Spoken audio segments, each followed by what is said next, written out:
ବନ୍ଧୁଗଣ, ଏବେ ବି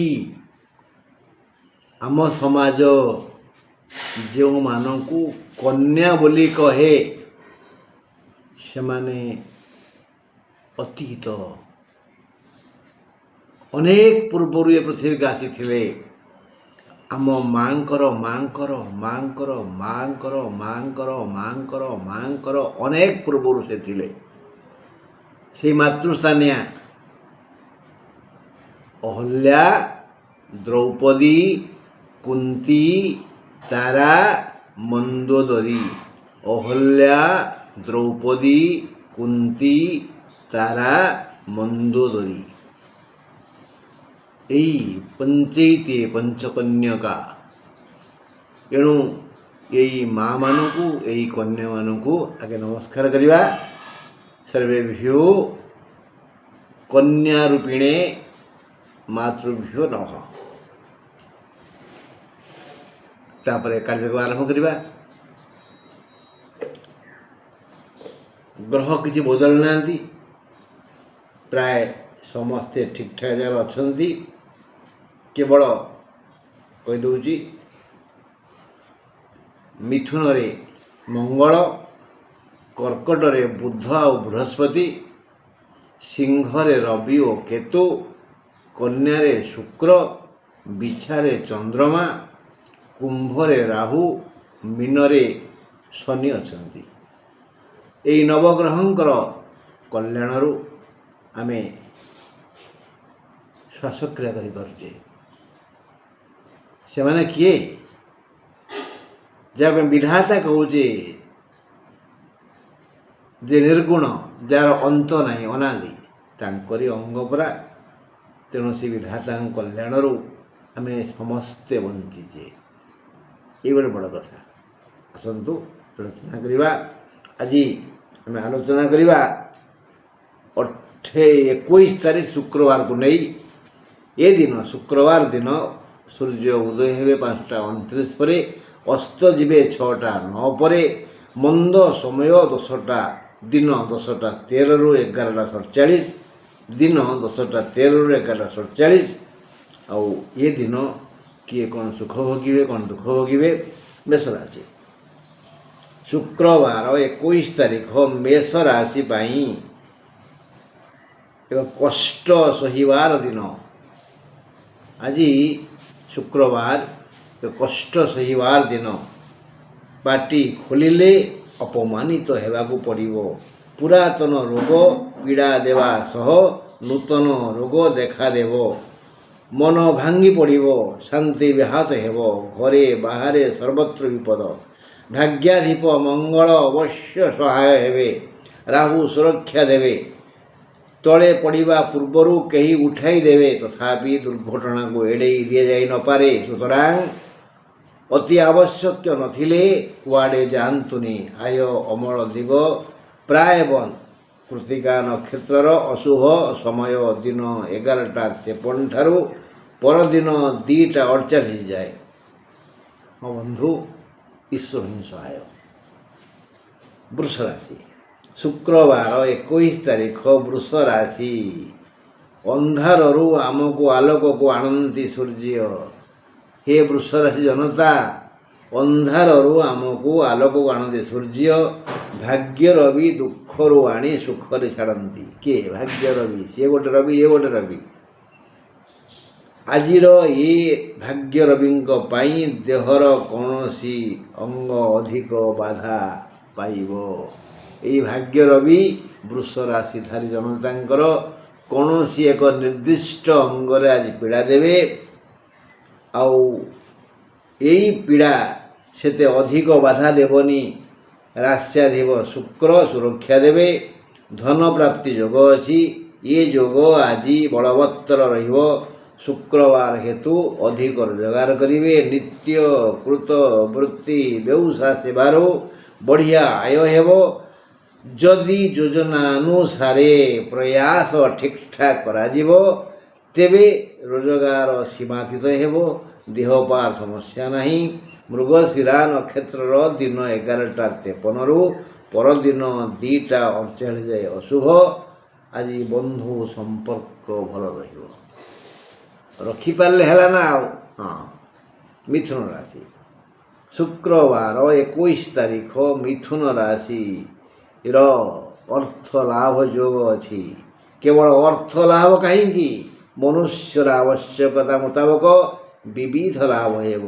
କୌଳିକ, ମୌଳିକ, ପାରିବାରିକ, ବୌଦ୍ଧିକ, ଆର୍ଥିକ, ପାରମାର୍ଥିକ ହେବ। କାହା ପାଇଁ ହେବ, କେତେ ହେବ, କେମିତି ହେବ, କିପରି ହେବ, ଏକଥା ବିଧାତା ଜାଣନ୍ତି।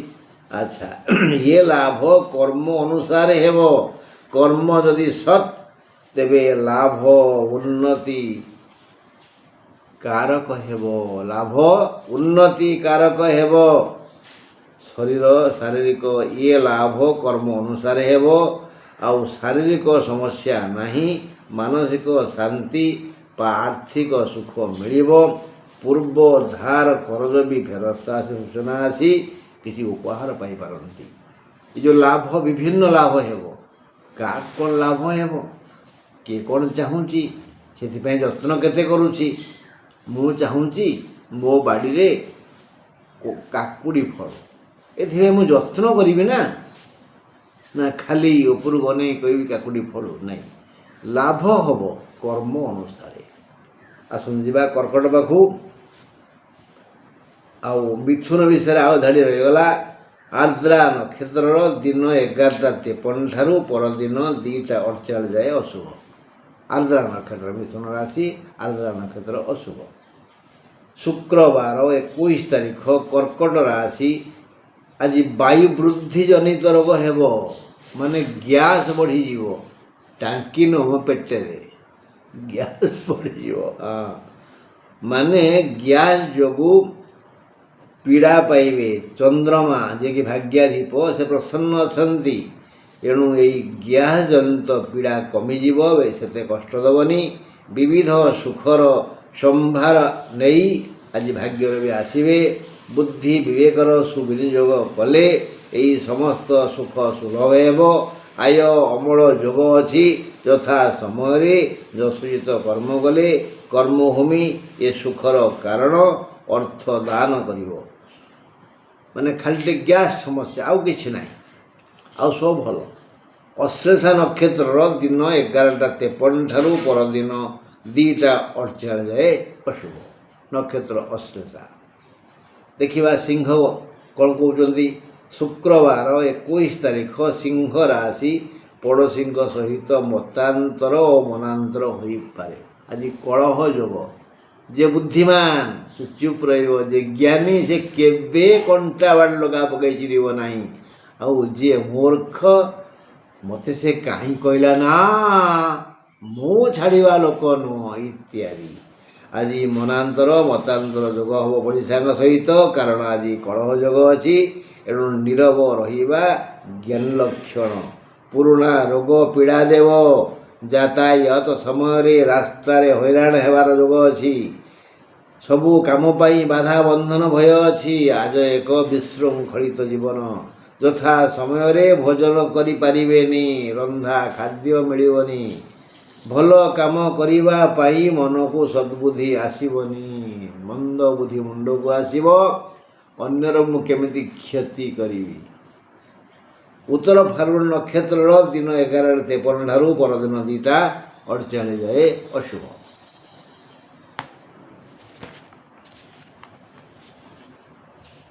ଏବେ ଆସିବା କନ୍ୟା ପାଖକୁ। ଶୁକ୍ରବାର 21 ତାରିଖ କନ୍ୟା ରାଶି ବାଲା। ଆଜି ଧନଲକ୍ଷ୍ମୀଙ୍କର ଦୟା ଅଛି। କନ୍ୟା ରାଶି ଜନତାଙ୍କ ପାଇଁ ଆଜି ଧନଲକ୍ଷ୍ମୀଙ୍କର ଦୟା ଅଛି। ଭ୍ରାତୃ ବିବାଦର ଅବସାନ ଘଟିବ। ସମସ୍ତ କାର୍ଯ୍ୟ ଯୋଜନା ମୁତାବକ ଶୃଙ୍ଖଳିତ ହେବ।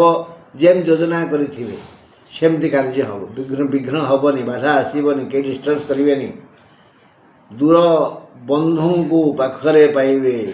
ଦୂର ବନ୍ଧୁ ଯାହାକୁ ଫୋନ୍ରେ ଗପୁଥିଲେ ସେ ପାଖକୁ ଆସିବେ, ତାଙ୍କୁ ଦେଖିବେ, ଖୁସି ହେବେ, ମନସ୍କାମନା ପୂର୍ଣ୍ଣ ହେବ। ଏହି ଅର୍ଥ ଯାହା ପାଇବା ପାଇଁ ଆଶା କରିଛନ୍ତି, ସେ ଅର୍ଥ ପାଇଁ ଆପଣଙ୍କୁ ଯଥା ସମୟରେ, ଯଥା ସ୍ଥାନରେ ଯଥୋଚିତ କର୍ମ କରିବାକୁ ପଡ଼ିବ। ମୁଣ୍ଡ ଖଟାଇବାକୁ ପଡ଼ିବ, ବୁଦ୍ଧି ଖେଳାଇବାକୁ ପଡ଼ିବ, ଜ୍ଞାନର ବିନିଯୋଗ କରିବାକୁ ପଡ଼ିବ। ତ ପାଇବେ, ନହେଲେ ନାହିଁ। ହେଲେ ଦିନ 11:53 ପରେ ପରଦିନ 2:48 ଯାଏ ଚିତ୍ରା ନକ୍ଷତ୍ରର ଅଶୁଭ। କନ୍ୟା ରାଶି ଚିତ୍ରା ନକ୍ଷତ୍ର। ଶୁକ୍ରବାର 21 ତାରିଖ ତୁଳା ରାଶି। ଆଜି ପ୍ରୀତିହାନି ଯୋଗ ଅଛି। ମୁହଁ ଫୁଲେଇବେ, ଟାଉଁ ଟାଉଁ କଥା କହିବେ, ବୃଥା ଅଭିମାନ କରିବେ। ଆପଣଙ୍କୁ କିଏ ଭଲ ପାଇବ? ମୁଁ ତ ଜମା ଭଲ ପାଇବିନି, ବିଶ୍ୱାସ କରନ୍ତୁ। ଏମିତି ଲୋକ ମୁଁ ଘୃଣା କରେ, ଭାରି ଘୃଣା କରେ, ଦୂରରୁ ଘୃଣା କରେ। ଜମା ମୁହଁ ଫୁଲାନ୍ତୁନି, ଟାଉଁ ଟାଉଁ କଥା କମେଇଲେ ହେଲା, ଝିଙ୍କାରି ବି କଥାବାର୍ତ୍ତା କରନ୍ତୁନି। ବିନୟ ମଧୁର ବଚନ କହି ତୋଷିବ ଜନମନ। ପ୍ରତି ମଣିଷକୁ, ପ୍ରତି ପ୍ରାଣୀକୁ ଆମେ ବଶୀଭୂତ କରିପାରିବା ବ୍ୟବହାରରେ। ହଁ ବନ୍ଧୁ, ଏହା ଆମ ଜିଭର ଖେଳ। ଜିହ୍ୱାଗ୍ରେ ବସତେ ଲକ୍ଷ୍ମୀ, ଜିହ୍ୱାଗ୍ରେ ମିତ୍ରବାନ୍ଧବା। ଆମ ଜିଭର ଖେଳରେ ଆମେ ଲକ୍ଷ୍ମୀ ପାଇବା, ମିତ୍ର ପାଇବା, ବନ୍ଧୁ ପାଇବା। ଜିହ୍ୱାଗ୍ରେ ରିପଭ ସଦା ମୃତ୍ୟୁମେବ ଚ। ସବୁ ଶତ୍ରୁ ଜିଭରେ ଅଛନ୍ତି, ମୃତ୍ୟୁ ବି ଜିଭରେ ଅଛି। ଆମେ ଚଳେଇ ପାଇଲେ, ଖେଳେଇ ପାଇଲେ ସବୁ ପାଇବା। ବାସ୍, ସେଥିପାଇଁ କୁହାଯାଇଛି ଏସବୁ ଜିଭର ଖେଳ। ଯଦି ଆପଣ ଚତୁର, ତେବେ ମଧୁର ବ୍ୟବହାର କରନ୍ତୁ, ମୃଦୁ ମୃଦୁ ହସନ୍ତୁ। କଥା ମାନିବେ ତ ଭଲ। ଆଉ ଯଦି କଥା ମାଜିବେ, କଥା ମାନିଲେ ତ ଭଲ। କଥା ମାଜିବେ, କଥା ମାଜିଲେ ଗୁରୁ, ସୂତା ମାଜିଲେ ସରୁ, କଥା ମାଜିଲେ ଗୁରୁ। କାହାର ଗାଳି ନିନ୍ଦାକୁ ଦିହକୁ ନିଅନ୍ତୁନି। ମାତ୍ର ଆପଣଙ୍କ ମନ ଏକ ଅଭିମାନିନୀ ନାରୀ ଭଳି ବଡ଼ ହଇରାଣ କରିବ ଆପଣଙ୍କୁ। ଆଜି ଆପଣଙ୍କୁ ଆପଣଙ୍କ ମନ ବିପଦରେ ପକାଇବ। ଯିଏ ମନାନୁମୁଖୀ ହେବ, ମନ ଅନୁଯାୟୀ କାମ କରିବ, ସେ ହଇରାଣ ହେବ, ସେ କଜିଆଖୋର ହେବ, ସେ ବିପଦରେ ପଡ଼ିବ। ଆଉ ଯିଏ ବିବେକାନୁମୁଖୀ ହେବ, ମାନେ ନିଜ ବିବେକ ହଟେଇବ ସବୁ କ୍ଷେତ୍ରରେ, ଯିଏ ଯାହା କହିଲା ଢୋ ମାରେ ଗୁଳି ତା କଥାକୁ, କାହିଁ ଶୁଣୁଛୁ ବିବେକାନୁମୁଖୀ ହେବେ ତ ସେ ବିପୁଳ ଧନ ରୋଜଗାର କରିବେ। ଇଏ ହେଲା ତୁଳା ରାଶିର ବିଷୟବସ୍ତୁ। ବାସ୍, ତୁଳା ରାଶିର ଆଜି କୌଣସି ନକ୍ଷତ୍ର ପାଇଁ ବିପଦ ନାହିଁ।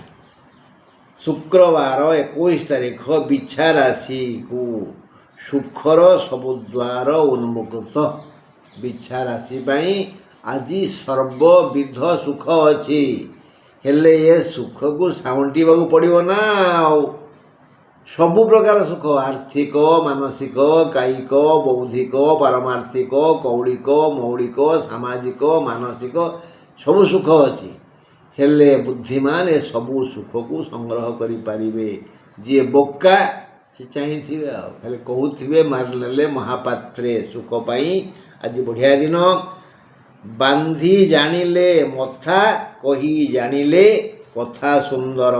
ବ୍ୟବହାର ଯଦି ମାର୍ଜିତ, ଚରିତ୍ର ଯଦି ନିର୍ମଳ, କର୍ମ ଯଦି ସ୍ୱଚ୍ଛ, ଆଉ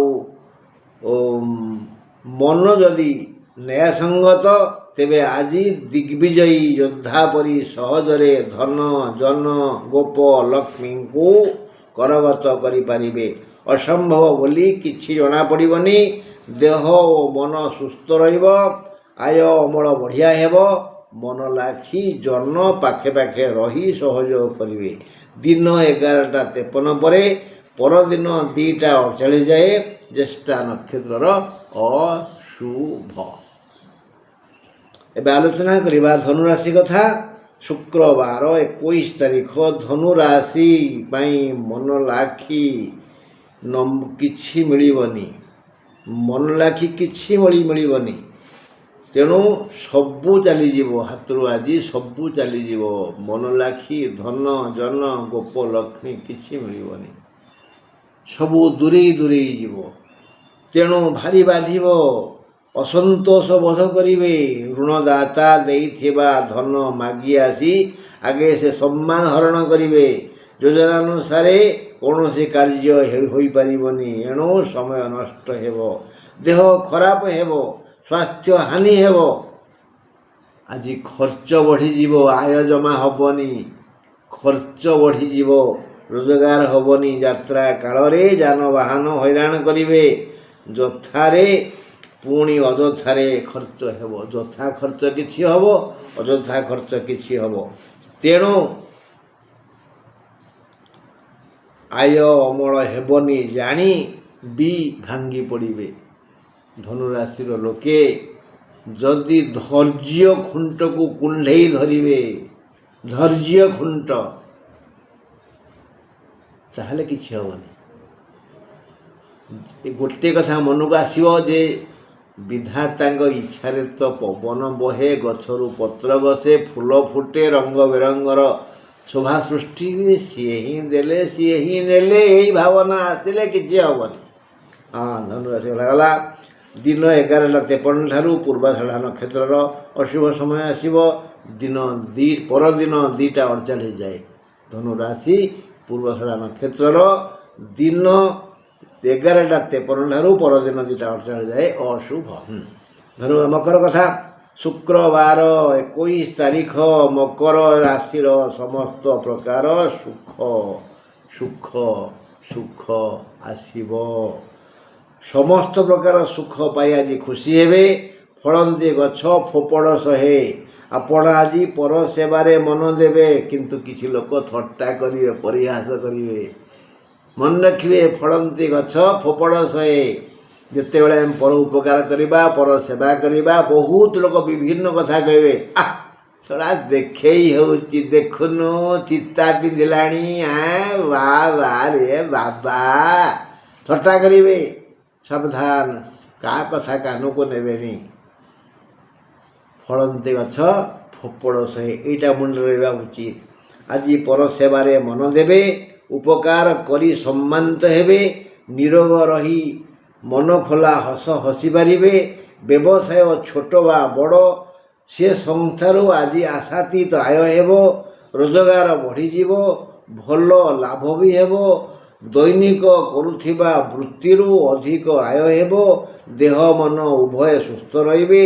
ହେଲେ ଧନିଷ୍ଠା ନକ୍ଷତ୍ରର ଆଜି ଦିନ 11:53ରୁ ପରଦିନ 2:48 ଯାଏ ଅଶୁଭ। ମକର ରାଶି ଧନିଷ୍ଠା ନକ୍ଷତ୍ର। କୁମ୍ଭ ରାଶି। ଶୁକ୍ରବାର 21 ତାରିଖ କୁମ୍ଭ ରାଶି। କର୍ମ କ୍ଷେତ୍ରରୁ ପ୍ରଶଂସା ପାଇବେ। ଅମୂଲ୍ୟ ସମ୍ପତ୍ତି ହେଉଛି ପ୍ରଶଂସା ପାଇବେ। ଦୈନନ୍ଦିନ କରୁଥିବା କର୍ମ, କର୍ତ୍ତବ୍ୟାଭିମୁଖୀ କର୍ମ, ସାମାଜିକ କର୍ମ, ଏ ସମସ୍ତ କର୍ମ ଆଜି ଆପଣଙ୍କ ଦ୍ୱାରା ସମ୍ପନ୍ନ ହେବ। ଘର ପାଇଁ, ପରିବାର ପାଇଁ, ସମାଜ ପାଇଁ, ଲୋକଙ୍କ ପାଇଁ ଆଉ ନିଜ ପାଇଁ କର୍ମ କରିବେ। ସୁଚାରୁ ରୂପେ ସ୍ୱବୃତ୍ତି କଲେ ଯଥେଷ୍ଟ ଅର୍ଥ ଓ ସମ୍ମାନ ପାଇବେ। ଏହି କର୍ମ କଲାବେଳେ ମନକୁ ଅହଙ୍କାର ଆଣନ୍ତୁନି। ନିଜକୁ ସେବକ ଭାବନ୍ତୁ ଏବଂ ଭାବନ୍ତୁ, ମୁଁ ମନ୍ଦିରରେ ସେବା କରୁଛି, ହେଲେ ଆପଣଙ୍କୁ ସମସ୍ତେ ପୂଜା କରିବେ। ଇଏ ହିଁ ପ୍ରକୃତ ଦେବତା। ଆଜି ଆମେ ଗୋପବନ୍ଧୁଙ୍କୁ କାହିଁ ପ୍ରଣାମ କରୁଛେ? ସେ ଅହଙ୍କାର ଶୂନ୍ୟ ଗୋଟିଏ ନିର୍ମଳ ମଣିଷ ଥିଲେ ନା। ତେଣୁ ଆପଣ ଆଜି ମନକୁ ଅହଙ୍କାର ଆଣନ୍ତୁନି। ଆଉ ନିଜ ପାଇଁ ସୁଚାରୁ ରୂପେ ସ୍ୱବୃତ୍ତି କଲେ ଯଥେଷ୍ଟ ଅର୍ଥ ଓ ସମ୍ମାନ ପାଇବେ। ଶାରୀରିକ ସମସ୍ୟା ନାହିଁ, ମାନସିକ ଶାନ୍ତି ପାଇବେ। କୌଳିକ, ମୌଳିକ, ମାନସିକ, ଆର୍ଥିକ ଓ ପାରିବାରିକ ସୁଖ ପାଇବେ। ହେଲେ ପୂର୍ବଭାଦ୍ର ନକ୍ଷତ୍ରର ଆଜ ଦିନ 11:53ରୁ ପରଦିନ 2:48 ଯାଏ ଅଶୁଭ। ମୀନ ରାଶି। ଶୁକ୍ରବାର 21 ତାରିଖ। ମୀନ ରାଶି। ବନ୍ଧୁ ସହଯୋଗ ମିଳିବ, ଏତିକି ଲାଭ। ବନ୍ଧୁ ସହଯୋଗ ମିଳିବ, ହେଲେ ଏ ସହଯୋଗ କେବଳ ଆପଣଙ୍କ ପାଇଁ ବିଗିଡ଼ିଯିବ। ଟିକେ ବୁରୁ ଆଲୋଚନା କରିଥିଲେ ବିଭାଗର ଲକ୍ଷ୍ମୀ। ବନ୍ଧୁ ସହଯୋଗ ମିଳିବ, କିନ୍ତୁ ଯଦି ପାହାଡ଼ ଶିଖରରେ ବର୍ଷା ହୁଏ, ପର୍ବତ କ'ଣ ସେ ପାଣିକି ରଖିପାରିବ କି? ନା। ବାଲି ଉପରେ ବର୍ଷା ହେଲେ ସେ ପାଣି ତଳକୁ ପଳାଇଯିବ। ଆପଣ ଆଜି ସେମିତିଆ ପାହାଡ଼ ଶିଖର ବ୍ୟକ୍ତି ବା ବାଲି ଉପର ପାଣି ରହିବନି, ଆପଣଙ୍କ ପାଇଁ ସବୁ ବିଗିଡ଼ିଯିବ। ଆପଣଙ୍କୁ ବନ୍ଧୁ ସହଯୋଗ ମିଳିବ, ହେଲେ ଆପଣଙ୍କ ପାଇଁ ସବୁ ବିଗିଡ଼ିଯିବ। ମାନେ ଆଜିର ଗ୍ରହାଦେଶ ମୀନ ତାଙ୍କୁ ଅପମାନିତ କରିବ। କ'ଣ କରି ଦୈବ ଦୌଡ଼ି ମଣିଷ ଗାଈ ଜେଣିକି ଟାଣି ତେଣିକି ଯାଇ। ତେଣୁ ଆଜି ବିଧାତା ଚାହିଁବନି ଆପଣଙ୍କ ସହ ସୁସମ୍ପର୍କ ରହୁ କାହାର। ତେଣୁ ଆପଣ କ'ଣ କରିବେ? ଏଣୁ ଏହା ଜାଣି ବନ୍ଧୁଙ୍କୁ ଅନ୍ଧ କରି ହସି ସାରାଂଶ କୁହାଗଲା। ଜାଣିପାରିଲେ ସମସ୍ୟା କ'ଣ ହେବ? ଏଣୁ ବନ୍ଧୁ ଯାହା କହିଲେ ବି ଆପଣ ଗିଳି ଦିଅନ୍ତୁ, ଉତ୍ତର ଦିଅନ୍ତୁନି। ସୁତରାଂ ଏହା ଜାଣି ବନ୍ଧୁଙ୍କୁ ଅନ୍ଧ ପରି ହସି ହସି ସମର୍ଥନ କରିବେ ତ ଭଲ, ଅନ୍ୟଥା ପାଗ ବିଗିଡ଼ିଯିବ। ବନ୍ଧୁଙ୍କ ବ୍ୟତୀତ ଅନ୍ୟମାନଙ୍କ ସମ୍ମୁଖରେ ନୀରବ ରହିବେ। ଯଦି ଚୁପଚାପ ନିଜ କାମ କରିବେ ତେବେ କିଛି ଧନ ହାତକୁ ଆସିବ। ଚୁପଚାପ ଯିଏ ଯାହା କହୁଛି କହୁ, ହସି ଦିଅନ୍ତୁ। ଯେମିତି କାଲ, ଶୁଭୁନି କିଛି, ବୋକା, ଜାଣିନି କିଛି, ଅନ୍ଧ, ଦୁଶୁନି କିଛି, ଛୋଟା, ଚାଲିପାରୁନି, ଏଇଭଳି ଅଭିନୟ କରନ୍ତୁ। ଆପଣଙ୍କ ଦିନ ଶୁଭରେ ଯିବ। ପାଖକୁ ସମ୍ମାନ ଧନ ଆସିବ। ପାଟି ଖୋଲିବେ ପାଟିରୁ ଆପଣଙ୍କର ଅକଥା ବାହାରିବ। କାରଣ ଏଇଟା ହେଉଛି ଗ୍ରହମାନଙ୍କର ବିଚାର, ଆପଣଙ୍କ ବିଚାର ନୁହଁ। ଆପଣ ସୁନାମୁଣ୍ଡା, ବଣିଆ ସୁନାରେ ସିନା ଅଳଙ୍କାର କରେ, ସୁନାର କ'ଣ ଭୁଲ ଅଛି? ବାସ୍। ରେବତୀ ନକ୍ଷତ୍ରର ଆଜ ଦିନ 11:53 ଠାରୁ ପରଦିନ 2:48 ଯାଏ ଅଶୁଭ। ବନ୍ଧୁ, ଆମେ ଯେଉଁ ପଞ୍ଚକନ୍ୟା ହେଲା ସକାଳୁ ପଢ଼ିବା, ଅହଲ୍ୟା, ଦ୍ରୌପଦୀ, କୁନ୍ତୀ, ତାରା, ମନ୍ଦୋଦରୀ ତଥା ପଞ୍ଚକନ୍ୟା ସ୍ୱରନିତ୍ୟଂ ମହାପାତକ ନାଶନଂ। ଏଇ ପଞ୍ଚକନ୍ୟାକୁ ଯେତେବେଳେ ଜାଣନ୍ତୁ କୌଣସି କାମ କରିବାକୁ ଯିବେ, ପାପ ହେଇପାରେ କାଳେ, ଏଇ ପଞ୍ଚକନ୍ୟାକୁ ସ୍ମରଣ କରନ୍ତୁ, ପାପ ହେବନି, ଭୁଲ ହେବନି। ଅହଲ୍ୟା, ଦ୍ରୌପଦୀ, କୁନ୍ତୀ, ତାରା, ମନ୍ଦୋଦରୀ ତଥା ପଞ୍ଚକନ୍ୟା ସ୍ୱରନିତ୍ୟଂ ମହାପାତକ ନାଶନଂ। सर्वेभ्यो कन्याभ्यो नमः। ओम शांति।